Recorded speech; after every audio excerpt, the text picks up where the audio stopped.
So I had been battling autoimmune issues since most likely around the age of 12.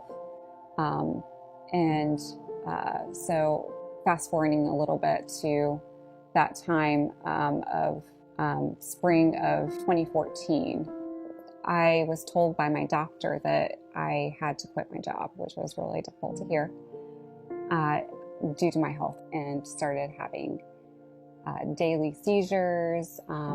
I had to go into a wheelchair. I couldn't walk further than a few feet on my own.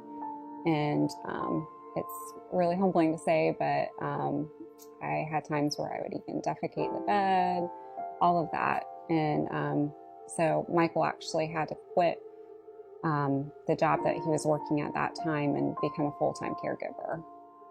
Yeah, the first time I witnessed Sarah having a seizure, it was very traumatizing. You know, her head went back and her eyes rolled back and her tongue was out, and I don't know, it was just scary. And it was like a year after she was diagnosed with Lyme disease, I was. And when I heard the diagnosis, in one sense it's like, oh, it helps make sense of some things, but in another I'm like, why God? You know, what's going on? Like, why both of us? You know, I'm trying to take care of her, you know.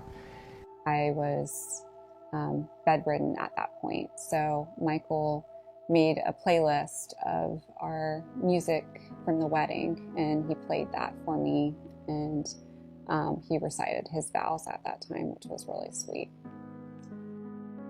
And you start to cherish things. Like when I thought I was going to lose her, I wanted to make time count more. And I know that, you know, when I see God someday, so he's going to ask me, like, what did you do with that time you had with Sarah? So one of the things that we really wanted to incorporate into our marriage is having what's called like a ritual, and that's something that's a constant. You always know it's going to be there. Which is good when life is kind of chaotic. It feels like order in the chaos, yes. You know? So you know you can always count on, like, when we get up together, we're going to have tea together. Like, pray about our day, talk.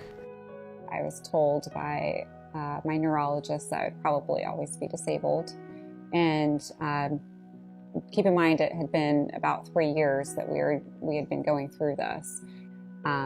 So just months after he said that, I ended up getting pregnant with Gracie. Huge shock to us. As time went on, my neurological issues started getting better, and apparently an enzyme is actually released during pregnancy that can help with autoimmune issues. Which is amazing. I can't say I was totally healed. I wish I was, but I was definitely more functional. It's more powerful because we think of our miracle child, you know. You know, it's like, wow, this is a gift from God, and that joy of the child makes you forget about the hard parts. When you go through that dark time, it makes the good even that much brighter and better. Seeing how Michael treated me in that rough season just really conveyed what love really is.